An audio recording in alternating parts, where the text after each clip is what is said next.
Hello everyone, I'm Becky Goldsmith from Piece of Cake, and I want to show you how to do a set-in circle.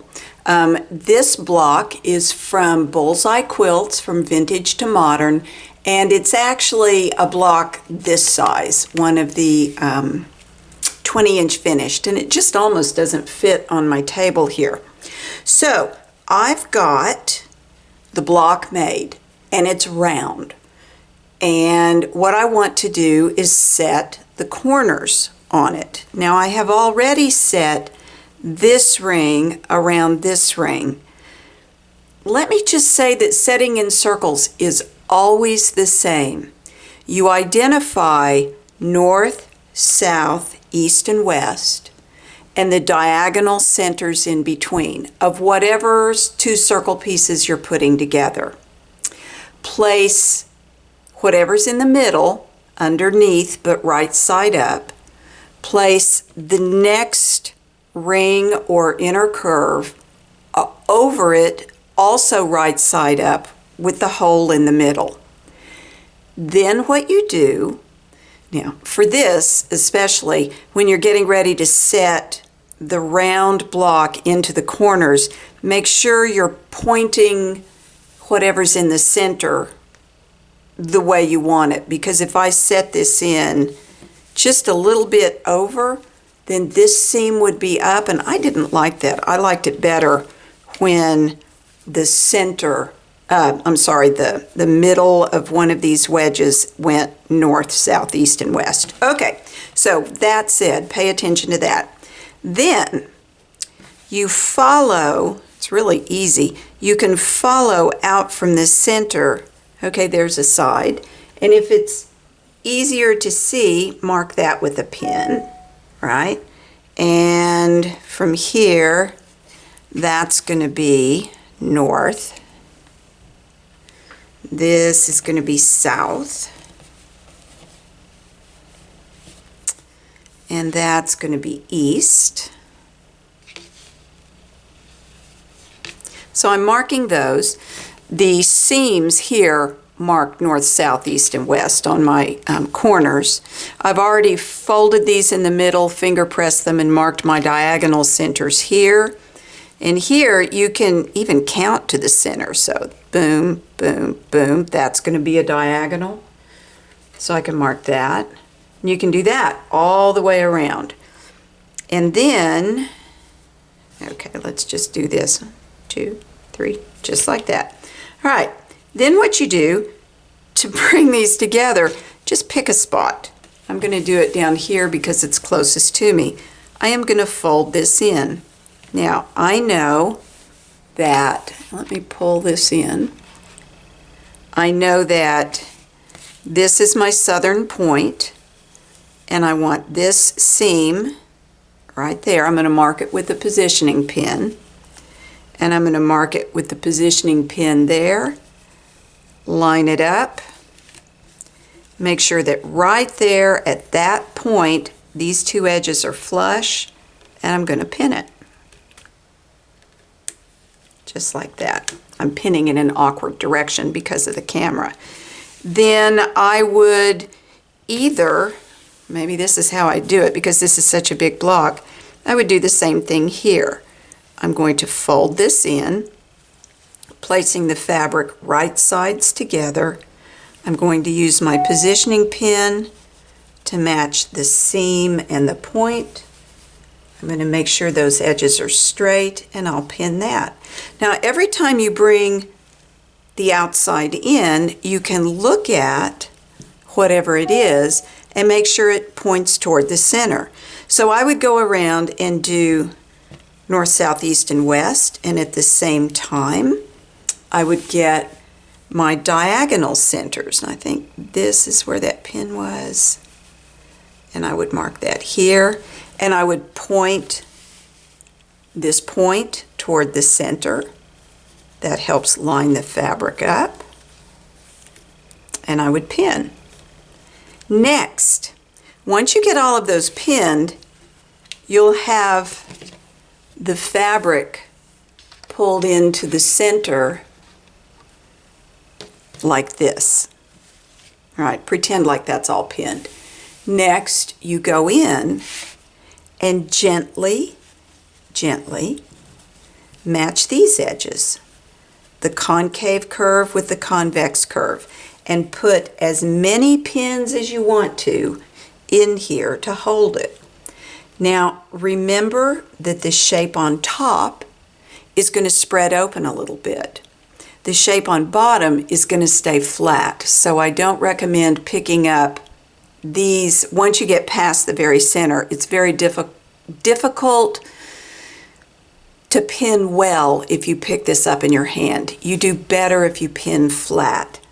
Remember that the part of these two fabrics that need to meet, yes, you want to match up the outside, but it's 1/4 of an inch in.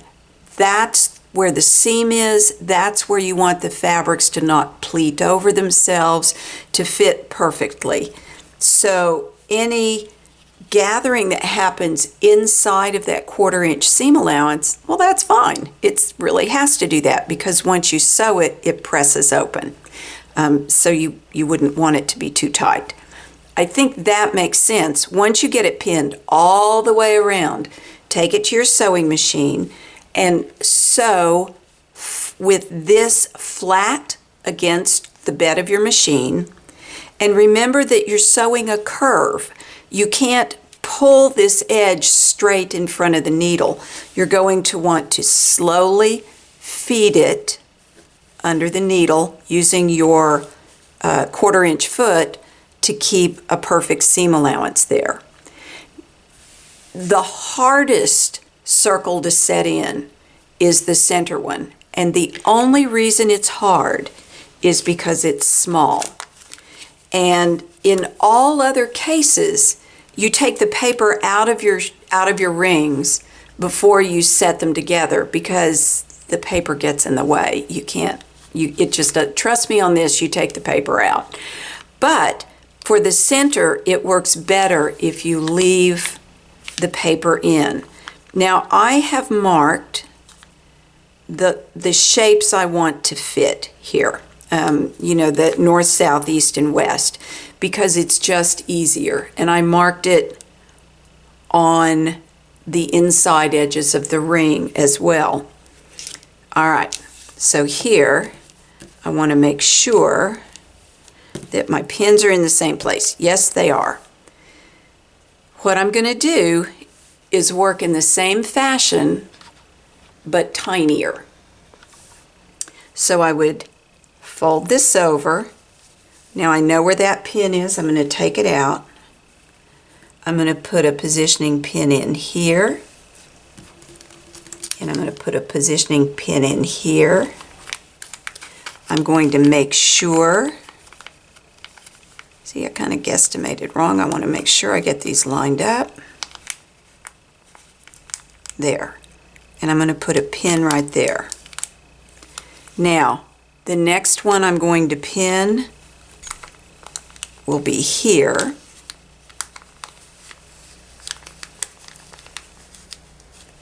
I'm going to take this pin out. I'm going to use this pin. And you can look to the front, make sure you've got the point. I didn't do that on the first one, but I did on the second one.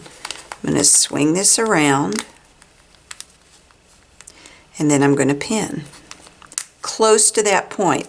Not right on the point, but very, very close to it. I would go all the way around. And then I'm going to go back, and I want to make sure that this point, I've got some stuck paper there. Take that paper out. That this point matches up with that seam. See here, this is one you have to have up in your hands to pin well.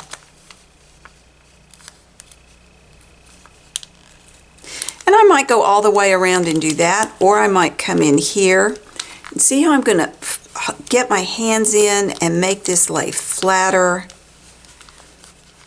You have to futz with it a little bit more. You want to pull these out, keep them round. So I might use not just a pin here, but even a pin in between. So even though this is a smaller circle, it takes almost as long to pin as the next rings. It's not hard, it's slow. All right, take your time with it. Pay attention to detail. Rearrange the bulk in the center as often as you need to, and just pin your way around. Once you've pinned all the way around, you're going to have this crown of fabric in the center with the exposed edges there ready to sew.